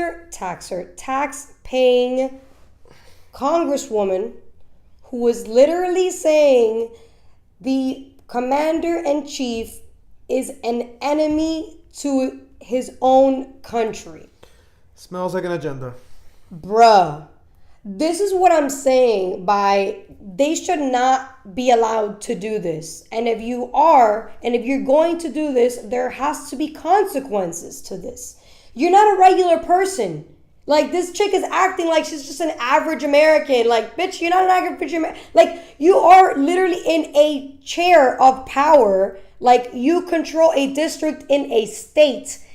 What makes you think you can say this on live television for the entire world to see? Like, what is wrong? Like, this is the part where I lose respect for the left when you have leadership like that. Like, how do you think that looks on a global scale, honestly? Like, that looks bad at home domestically. Like, I'm from Florida, and I care about a representative from Texas saying like stuff like that on live television. It's like, what are you doing, guy? Well, it's a good thing in a sense, because now we can see her true colors. Yeah, but it's not a good thing because you're still representing me. You know what I'm saying? Like, even though she's from Texas, you're representing me. So you should not be allowed to say this. Like, there needs to be, I'm not saying, again, like, people in TikTok, follow me on TikTok, Mary_Truth, and on Instagram. And if you haven't subscribed, smash that subscribe button. Do it. It's going to help the algorithm. But people on TikTok, when I said that she should not be allowed to say that, were like, oh, you're against freedom of speech. No, I'm not. But I am against her being able to think she can say shit like that, knowing the position she's in. Because there needs to be respect to that position. And she's disrespecting it by thinking that's okay to say on live television, knowing she's a congresswoman. Like, what are you doing? You're not against freedom of speech. You're against irresponsible speech. Yeah, exactly. Like, I can say some crazy shit like that because I am nobody, bro. I'm just a chick on the internet talking shit. Like, you are not. She is a literal, like, public figure. Like, when you're in the public eye like that, there needs to be more you need to be more strategic with how you word things, you know, because this is just, honestly, like, an emotional response. This is not okay. Like, I'm not saying, you know, we need to become Germany or UK. I'm not saying that I am 100% pro free speech, but there needs to be limits when it comes to people that are in power, and you shouldn't be saying shit like that. It's just, it gets a little messy. It's unacceptable. Like, I'm not saying, like, put her in jail, but she needs to know, like, what the fuck you can and cannot say. And these are one of those things that's like, bro, you're not representing just Texas. You're representing the entire country, and everybody can see you. Like, you know, everybody in the world can see that you just said that your own boss is the enemy of the state. Like, what the fuck? That's fucking crazy. That's crazy. That is crazy. All right. Whatever you think, put it in the comments.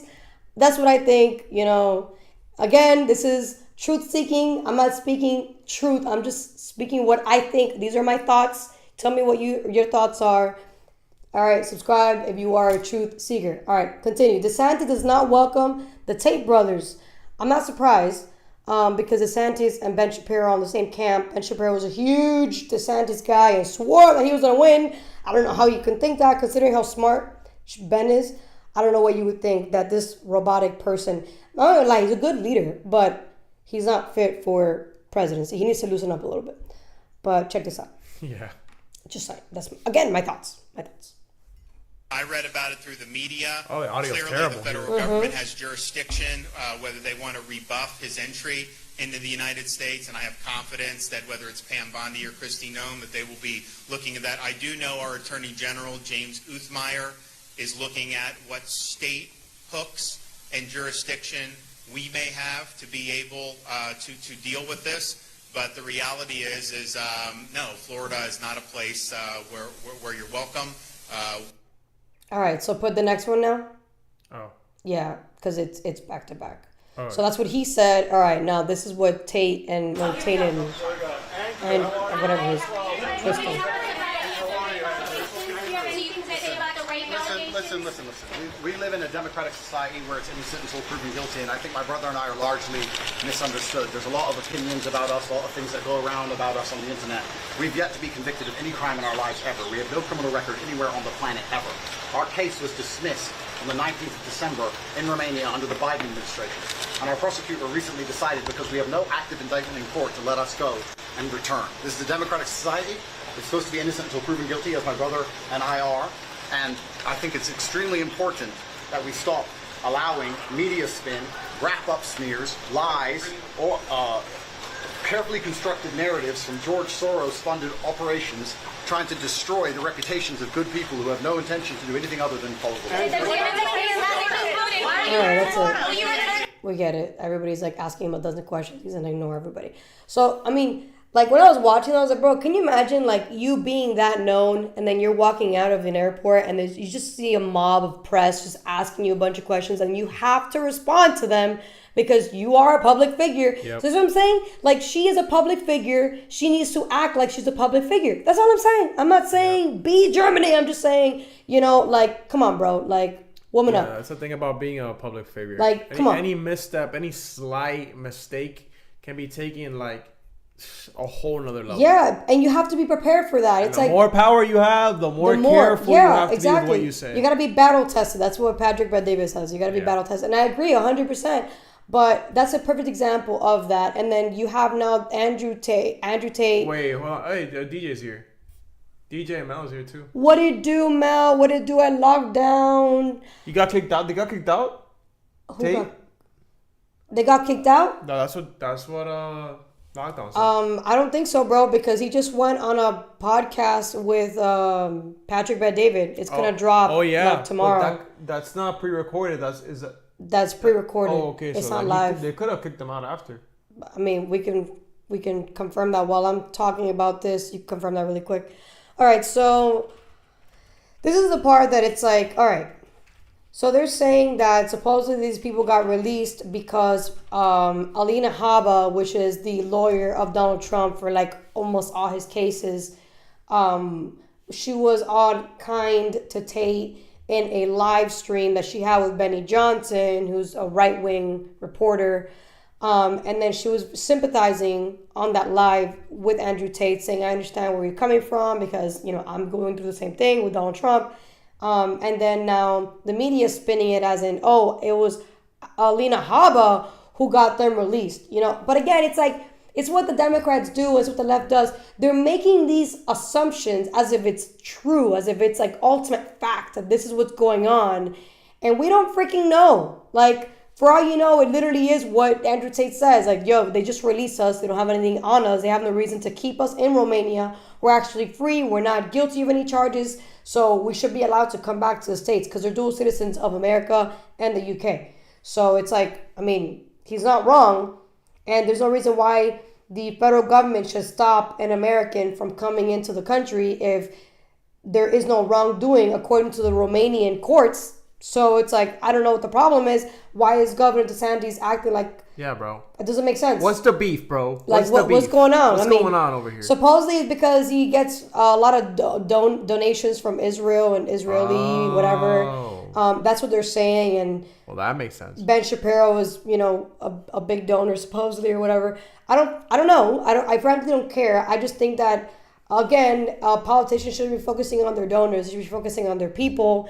And DeSantis, we voted you in because you're a good leader. So continue acting like a leader and stop acting a little bitch. Who cares if Andrew Tate is here? Burn. Shouldn't matter. At the end of the day, the guy has money. He's going to invest in Florida. So, you know, I think that's what matters. There's nothing saying that they got kicked out of Florida.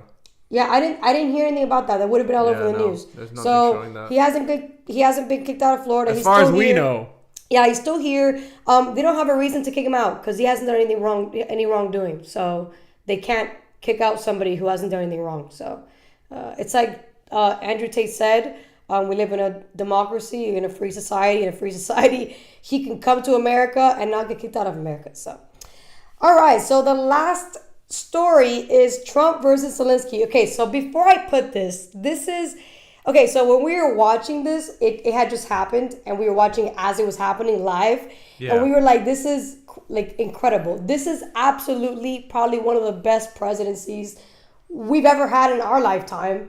To be able to see two like leaders from two different countries go at it with each other was pretty cool. Not gonna lie. Well, you're just seeing what happens behind the scenes. Yeah, behind the scenes it must have been even more intense. The stuff they don't record. No, yeah, behind the scenes. But imagine if this is like what they're showing, like front face. I can only imagine what's happening behind closed doors. So pretty cool. I really liked how JD Vance defended the president. Yes, and it shows that's a real VP. Yeah, that's a real VP. Yes, that's the first time I see a VP actually like stand up for the president. Right, and that's what we were saying when we were watching this. We're like, yo, this is the first time we see a VP actually like be a VP. You know, like what a vice president's supposed to be. Like, I'm gonna back up my president. You know, like that's my boy. You know what I'm saying? Yeah. So, and I thought that was really cool, and I like that he brought out the fight because he knew that Trump was being kind. Trump was straight up being nice and patient with this guy. And JD was like, nah, fuck this, bro. We're going to bring out what's actually going on. And you see Zelensky go on guard mode with his, his, what do you call that when they're showing you with their physical language? What is that called? Body language? Body language. Physical language. You understood me. All right, check this out. Okay, oh. He's being so intense. The dog, he's so intense. He's so needy. Let's do it. Russian control for decades after the Second World War. When I was a kid, I looked at the United States not only as a most powerful country, richest country in the world, the country that has great music, great movies, great muscle cars, but also as a force for good. And now I'm talking with my friends in Poland, and they are worried that you align yourself too much with Putin. What's your message for them? Well, if I didn't align myself with both of them, you'd never have a deal. You want me to say really terrible things about Putin and then say, hi, Vladimir, how are we doing on the deal? That doesn't work that way. I'm not aligned with Putin. I'm not aligned with anybody. I'm aligned with the United States of America. And for the good of the world, I'm aligned. That's what people don't understand. It's like he has to do that. Just because he's talking to Putin, and is trying to make a deal with Putin doesn't mean he's Putin's lapdog, which a lot of people have been saying that. It's like, do you understand how deals work? They don't. Because you can't. They don't. You can't do a deal between two nations if you only are talking to one of the nations. You need to talk to both of them. That's how deals work. Like, hey, what do you want? What do we need to do to get this to stop? You need to talk to both. And that was like the main problem here. Oh, you're talking to Putin? Oh, you're on his side. Like, no, that's not. What? Yeah.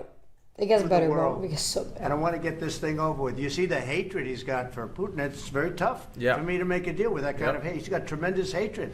And I understand that. But that's the problem. I can tell you the other side isn't exactly in love with, him either. So it's not a question of alignment. I'm aligned with the world. I want to get the thing set. I'm aligned with Europe. I want to see if we can get this thing done. You want me to be tough? I could be tougher than any human being you've ever seen. I'd be so tough. You're never going to get a deal that way. So that's the way it goes. All right, one more question. I want to respond to this. So look, for 4 years in the United States of America, we had a president who stood up at press conferences and talked tough about Vladimir Putin, and then Putin invaded Ukraine and destroyed a significant chunk of the country. The path to peace and the path to prosperity is maybe engaging in diplomacy. We tried the pathway of Joe Biden of thumping our chest and pretending that the President of the United States' words mattered more than the President of the United States' actions. What makes America a good country is America engaging in diplomacy. That's what President Trump is doing. Can I ask you? Sure. Yeah? Here we go, guys. Okay. So he occupied our parts, big parts of Ukraine, part of East and Crimea. So he occupied it on 2014. So during a lot of years, so I'm not speaking about just Biden, but those time was Obama, then President Obama, then President Trump, then President Biden, now President Trump, and God bless, now President Trump will stop him. But during 2014, nobody stopped him. He just occupied and took. He killed people. You know what the contact 2015. 2014. 2014 and 2014. Yeah. So I was, he I killed. was not here. Yeah, but, That's exactly but right. yes, but during 2014 till 2022, the situation the same. The people have been dying on the contact line. Nobody stopped him. You know that we had conversations with him, a lot of conversation, my bilateral conversation, and we signed with him, me, like a new president. In 2019, I signed with him the deal. I signed with him, Macron and Merkel, we signed ceasefire. Ceasefire, all of them told me that he will never go. We signed him with gas contract. Yes, but after that, he broken this ceasefire. He killed our people and he didn't exchange prisoners. We signed the exchange of prisoners, but he didn't do it. What kind of diplomacy, JD, you are speaking about? What do you mean? I'm talking about the kind of diplomacy that's going to end the destruction of your country. Yes, but if you are not strong, Mr. President, Look with at his- respect, look at I his think body it's language disrespectful already. for you to come into the Oval Here we Office go. and try to litigate this in front of the American media. Right now, you guys are going around and forcing conscripts to the front lines because you have manpower problems. You should be thanking the president for trying to bring an end to this conflict. Have you ever been to Ukraine? That you say what problems we have? I have been to. Come once. I've actually watched and seen the stories, and I know what happens is you bring people, you bring them on a propaganda tour, Mr. President. Do you disagree that you've had problems? Bringing people into your military? we have problems? And do you think that it's I will respectful answer. to come to the Oval Office of the answer United it. States of America and attack the administration that is trying to prevent the destruction of your country? A lot of questions. Let's start from the beginning. Sure. First of all, during the war, everybody has problems. Even you, but you have nice ocean and don't feel now, but you will feel it in the future. God That was a bless. threat. God bless. God bless. You will not have a war. Don't tell us what we're going to feel. Oh, here we're we go. trying to solve a problem. Don't tell us what we're going to feel. I'm not telling you. Because I'm you're in no answering on this position to question. dictate that. That's Remember exactly what this. I'm not You're dictating. in no position to dictate what we're going to feel. You We're will- going to feel very You will good. feel influence. We're going to feel very I'm good and telling very you, strong. You will feel influence. You're right now not in a very good position. You've allowed From the yourself very- to be in a from very the bad very position, beginning and he of the happens war. to be right about From it. the very beginning of the war. You're not Mr. in a Brown, good position. I You don't was have in the cards right now. With us, you start I'm having not cards. playing But cards. right now, you I'm don't. very Yeah, you're playing serious, cards. Mr. President. You're I'm playing very cards. serious. You're I'm gambling the with the president lives in of war. millions of people. You think- You're gambling with World War III. what do you You're think about? gambling with What do you World think War III. And what you're doing is very disrespectful to the country, this country. I'm That's with back all to you. respect to you. Far more than a lot of people said wearing they respect. should have. Have you said thank you once this A lot entire of meeting? times. No, in this Even entire meeting, today. have you said thank Even you? today. You went to Pennsylvania and campaigned for the opposition in October. Yeah. Offer some words of appreciation for the What- United States what of you're America speaking about. and the president who's trying to save your country. Please, you think that if you will speak very loudly about the war, you He's can... not speaking loudly. He's not Yeah. speaking loudly. Your country's Can I- in big can- trouble. can I Wait a minute. answer? No, Can you've I done a lot answer? of talking. Your country is in big trouble. I know. You're not I winning. know. No, I don't You're think you not know. winning this. I, You have a damn we- good chance of we are coming out staying- okay because of Mr. us. President, we are staying in our country, staying strong from the very beginning of the war. We've been alone, and we are thankful. I said thanks You haven't in been this alone. cabinet, You and haven't not been only alone. in this We cabinet. gave you, through I this said stupid thank- president, $350 billion. You We voted gave for you your military equipment, You and you voted men for are your brave, president. but they had to use our military. What about if, West if you didn't You have our invited military me- equipment, You invited if me you to didn't speak. have our military equipment, this war would have been over in 2 weeks. In Yep. 3 days, I heard it from Putin. In 3 days, this is something Maybe new. less. In 2 weeks, of course, yes. It's going to be a very hard thing to do business like this. I Yep. tell you. To say thank you. I said a lot of Except times that thank there- you except to that- American people. Except that there are disagreements, and let's go litigate those disagreements rather than trying to fight it out in the American media when you're wrong. We know that you're wrong. But you see, I think it's good for the American people to see what's going on I over understand, there. sir. I think it's I very understand. important. That's why I kept this going so long. You have to be thankful. You don't have the I'm cards. thankful. You're buried there. Your people are dying. tell you You're again, running I low know. on soldiers. Don't- Listen, don't, please, you're running Mr. low President. on soldiers. It would be a damn good thing. Mr. And then President. then you tell us, I don't want a ceasefire. I don't want a ceasefire. I want to go and I wanted this. Look, If you could get a ceasefire right now, I tell you, you'd take it so the bullets stop flying and your men stop getting killed. Of course we want to stop the war. But you're saying you don't want a ceasefire? But I said to you, I want a ceasefire. with guarantees. Because you'll get a ceasefire faster than an agreement. Ask our people about ceasefire, what they think. That wasn't it doesn't with matter me. for you what That what wasn't this with me. means. It That was wasn't with you. a guy named Biden, who was not a smart person. But this That is was your, with, this that was is with your Obama. president. It was your president. Excuse me. That was with Obama, who gave you sheets, and I gave you javelins. Yes. I gave you the javelins to take out all those tanks. Obama gave you sheets. In fact, the statement is Obama gave sheets and Trump gave javelins. Yep. You got to be more thankful, because let me tell you, you don't have the cards. With us, you have the cards. But without us, you don't have any cards. One more question to Mr. Vice President. I'm sorry. It's going to be a tough deal to make, because the attitudes have to change. What if Russia breaks ceasefire? Oh my God, that's hilarious. What if Russia breaks peace talks? What do we do then? I understand that it's a heated conversation right now. What are you saying? She's asking, what if Russia breaks the ceasefire? What if anything? What if a bomb drops on your head right now? Okay? What if they broke it? I don't know. They broke it with Biden because Biden, they didn't respect him. Right. They didn't respect Obama. They respect me. Let me tell you, Putin went through a hell of a lot with me. He went through a phony witch hunt where they used him and Russia. Russia. You ever hear of that deal? That was a phony Hunter Biden, Joe Biden scam. Hillary Clinton, Shifty Adam Schiff. It was a Democrat scam. Shifty Adam. And he had to go through that. And he did go through it. We didn't end up in a war.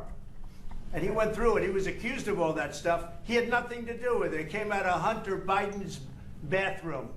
It came out of Hunter Biden's bedroom. It was disgusting. And then they said, oh, the laptop from hell was made by Russia. The 51 agents. The whole thing was a scam. And he had to put up with that. He was being accused of all that stuff. All I can say is this. He might have broken deals with Obama and Bush, and he might have broken them with Biden. He did, maybe. Maybe he did. I don't know what happened. But he didn't break them with me. He wants to make a deal. I don't know if you can make a deal. The problem is, I've empowered you to be a tough guy. And I don't think you'd be a tough guy without the United States. And your people are very brave. But you're either going to make a deal or we're out. And if we're out, you'll fight it out. I don't think it's going to be pretty, but you'll fight it out. But you don't have the cards. But once we sign that deal, you're in a much better position. But all right, so okay. Yeah, so lots to unpack there. So just to give you some insight here, after that they were supposed to have lunch and they were supposed to sign the deal. Nothing was signed. There was no lunch. He was like, nah, fam. We're not going to do anything until he admits, which I believe is, it's not here on the guide, but if you can find it, Donald Trump literally says, until he doesn't admit that he wants peace and he doesn't want any more war, we're not going to make a deal. Which makes perfect sense. But what I don't understand is how the Democrats and the media are spinning it. And they're saying, oh, I cannot believe he's not siding with Zelensky. Bro, are you like, what? Why would you side with somebody who continuously has been getting money and doesn't even know where half the money went? So we gave them like $300 billion something dollars. He said 350. We don't know where over 100 billion of that went. So like the fact that people are saying, oh, we should apologize to Zelensky. No. He should apologize to us because we gave him money we did not have because we're in a deficit, so we owe money. Estamos por el cuello. We're giving this freaking guy money that we don't have, and we're that means supposed to be the we're guy. Up to our tits for the guys. And we're supposed to be the bad guys? Like what? Dude, no. We're the good guys. We're giving this guy money for him to fight a war and to maintain to be a sovereign country, even though they don't have. This guy canceled elections. And then they're saying, oh, I can't believe Donald Trump called him a dictator or an authoritarian. He canceled elections. If you're a democratic country, why are you canceling elections? Like, which is the same thing FDR did, by the way, when we were in war. That's why he went through a third term, because he said, oh, there's no reason for elections. We're going through a war. This guy's doing the same shit. That's why the Democrats are like, yeah, it's perfectly fine. I mean, our president did it. Like, no, it's not. He's a Democrat. He's a Democratic president, supposedly. He believes in elections. So why did he cancel his own elections? Like, maybe because he doesn't want to admit that he did a shitty job and his people actually don't want him in. But if you cancel elections, we won't know that, will we? So this was a perfect. You found it? Yeah, I think this is it. Perfect. Yeah, I think that is it. This is a perfect example. It's like 4 minutes of the left. Literally, again, instead of seeing the bigger picture, that like this guy should be held accountable because we gave you a shit ton of money and you don't even know what it is. And B, like we should be the tough guys because we gave you money and because of us, you're still alive and you still have a good chunk of your country still. If it wasn't for us, you wouldn't have Jack. He would have probably taken the whole thing. So the fact that we're supposed to be seen as the bad guys here and they flipped a switch is mind-boggling to me. But take a look at this. You look so tired. Poor guy. So thank you very much. So I just want to say we're going down to Florida. We have a big event tomorrow night. A big MAGA event, Make America Great Again. And it's setting records, and otherwise I'd rather be right now at the White House. But we're doing the big event tomorrow night. We had some big news this week, as you know, because Apple is investing $500 billion. Think of that. And that's going to be a lot. It's going to be a tremendous investment. I guess the biggest investment anybody's ever made in the country at one time. But they're going to be investing a lot of money, $500 billion. We have many other companies have just announced they're coming in. A lot of it's because of how we're doing. We've done a great turnaround in a little more than 30 days, but the country's really doing well. Really doing well. We're respected again all over the world. If you look, we had the Japanese Prime Minister.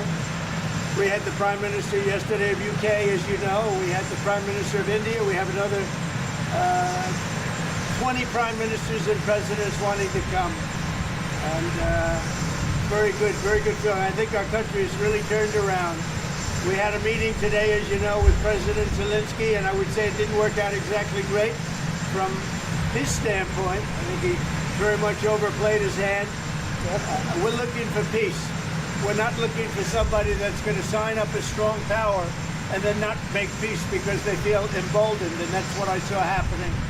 I'm looking for peace. We're not looking to go into a 10-year war and play games. We want peace. And it was just my impression that if we do that, if we sign up, he's looking for something that I'm not looking for. He's looking to go on and fight. We're looking to end the death. 2,000 people died this week. Soldiers, more than that, but 2,000 approximately people died this week. Young Ukrainians and Russians. And somebody would say, why do you care about Ukraine and Russian soldiers? I care about them. I care about everybody. And we're not doing that. Now, if we don't do anything, he's going to have to make peace, but he's dealing with a very weak set of cards. If we sign, he's dealing with a very strong set of cards, and then he doesn't want to make peace. So that's where we are. It's very simple. I'm not looking to get into anything protracted. I want immediate peace. President Putin is going to want to make, and he wants to end it. And you saw what I saw today. This is a man that wants to get us signed up and keep fighting, and we're not doing that. Not for this country. So we're setting a lot of records. Economically, we're setting records, and I think every way we're setting records. One of the best is the right track, wrong track. You saw that. Yeah, it's pretty much. All right, so another thing to add on to this is that they're also saying how we should be backing up Zelensky because they're a Democrat nation, right? And then Putin isn't. But they're not really democratic per se. Like just because I feel like that word is so overused. Like they think because like countries have elections that they're like a free country. Like they're not. Like Ukraine has been known for corruption forever now. I mean, look at the whole Burisma scandal with with Hunter Biden is an example of that. So I think it's hilarious how Jasmine Crockett wants to talk shit about how one of the Trump brothers made money overseas and making it seem like they're a corrupted family when the Biden family is a literal corrupted family. That's why they got pardoned, you know? But you don't see them talking about that. So this is like another thing is if we're giving them money and they can't pay us back with the same money we gave them, then we're going to want something that they have that's valuable to us. And that's the whole resources thing. So Donald Trump is trying to make a deal that, okay, we're not going to have military there. Europe should have military there because Europe is the one close to you, not us. We have an ocean in between. But we're going to have contractors there getting your minerals to pay back the money we gave you. And because we have Americans there on site digging, that's going to create deterrence for Russians to not have to try to take over again or try to invade again. That's the deal that Trump is trying to make. Now, is he going to do it? I think so. I think Zelensky doesn't really have a choice in the matter. He really has no leverage. So the fact that he was even like, oh, I don't want a ceasefire. I think we could. No, dude, it's not what you want, bruh. It's what needs to happen. What you want is irrelevant. We know what you want. You want more death. And you want us to continue giving you money endlessly for you not to know what the hell you're doing with that money. So we know already what you want. You've shown it to us that you just want our money. And because that's not how this works, and we have a president that actually believes in transactions, like an actual fair deal, if we gave you $350 billion, you're going to have to pay that back some other way. And the best way to do it is to get whatever resources they have. Some may say that's harsh and that's not whatever, but hey, that's business. And at the end of the day, when it comes to countries, we need to be dealing it as a business. That's why the country right now, the federal government is being audited because it is a business. It is the federal government is the biggest employer in the planet. So the fact that we're saying that we shouldn't treat it as a business is, to me, retarded because it is a literal employer, meaning it's a business. It's a business that doesn't make money. It literally extracts money from us. That's literally what its business model is. So the idea that it shouldn't be audited is mind-blowing to me. It definitely should be audited because it is the biggest employer ever. So yeah, just to put that in there. Let me read the comments really quick. Physical cues. Yeah, Zelensky was totally you can show that he was being super defensive. Hold up. Hold my beer. Yeah, that's all for you guys. He was making fun of you saying physical cues instead of body language. Oh. Yeah. You understood me, though. You understood me. No, but yeah, Zelensky was showing clear signs of being defensive. That was the stock image of defensive, crossed arms. Definition of. Even after Biden said that he would do a pardon. Yep. Yeah, that he wouldn't do a pardon. Oh, I got you. Yeah, exactly. So and I think it's hilarious how the Democrats are talking all this smack about Trump. And it's bro, you weren't saying jack when Biden was in office. Yep. You weren't saying anything, dude. And that's how you know, you're full of shit. Because if you were to talk smack about what's going on in your own party, maybe I'll have some respect for you. But you don't. Instead, you literally deflect what's going on in your own party, how it's filled with corrupted people. And then you want to be oh, we have a president who is an enemy of the state. Bro, no, you're part of the problem. You're literally part of the problem, and everybody like you is part of the problem. But guys, this was wild. This was a wild set of stories we have here. There's so many other stories, but it's just we will be here forever. I just find the ones that are the most entertaining ones, and then we just talk about it. But my prediction is the AP is going to lose to the courts, which is not here, but AP is suing the White House for kicking them out. And of course, the left are I can't believe he did that. But it's they can do that. It's the Gulf of America, not the Gulf of Mexico. So They should have just stuck to the facts. So that's going to happen. I predict that. Zelensky is going to end up bending the knee to Trump. That's going to happen. He has no choice. Yeah, he has literally no choice. So that's definitely going to happen. He's just pumping his chest right now. He doesn't Right. want to seem weak in front of his people, but that's not weakness. Making a deal for peace through strength, or strength through peace, right? What was it? Peace through strength. Peace through strength. Which was a Reagan thing. by the way. Yeah, which I mean, it's just so much bravado, I guess, that he's trying to portray. But like, bro, you're in a really bad position. There's no time for you to be playing games like Trump says. Like, you just gotta make the deal. So Tucker said this a couple of days ago. I think it was 2 days ago or yesterday. I'm not sure. The days just go flying by now. So check it out. One of the most striking things about yesterday's Zelensky press conference was Lindsey Graham's reaction to it. The two are old friends, but Graham disavowed him within the hour. This was more than just transactional disloyalty. It was scapegoating. Lindsey Graham knows what's coming. Over the past 3 years, with the tacit support of its Western patrons, the Ukrainian government has committed a remarkable number of serious crimes. The Ukrainians sold huge quantities of American weapons on the international black market at 20 cents on the dollar. These weapons are now in the hands of armed groups around the world, including Hamas, the Mexican drug cartels, and the forces now controlling Syria. God knows what the Ukrainians have done with the pathogens in American biolabs, which also has been talked about, the crap they're doing there with the laboratories. Even U.S. intel agencies aren't sure. The Ukrainians have also murdered a number of people in various countries in political assassinations and tried to murder others, including American journalists and a European head of state. This is all true, and it's all going to come out at some point. Better start blaming it on Zelensky now. Interesting. So, yeah.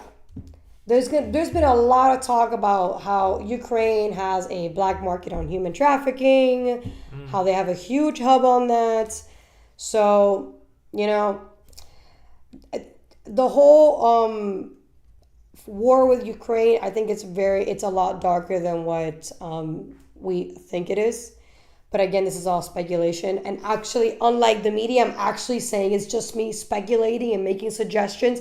It's not facts, It's not the truth.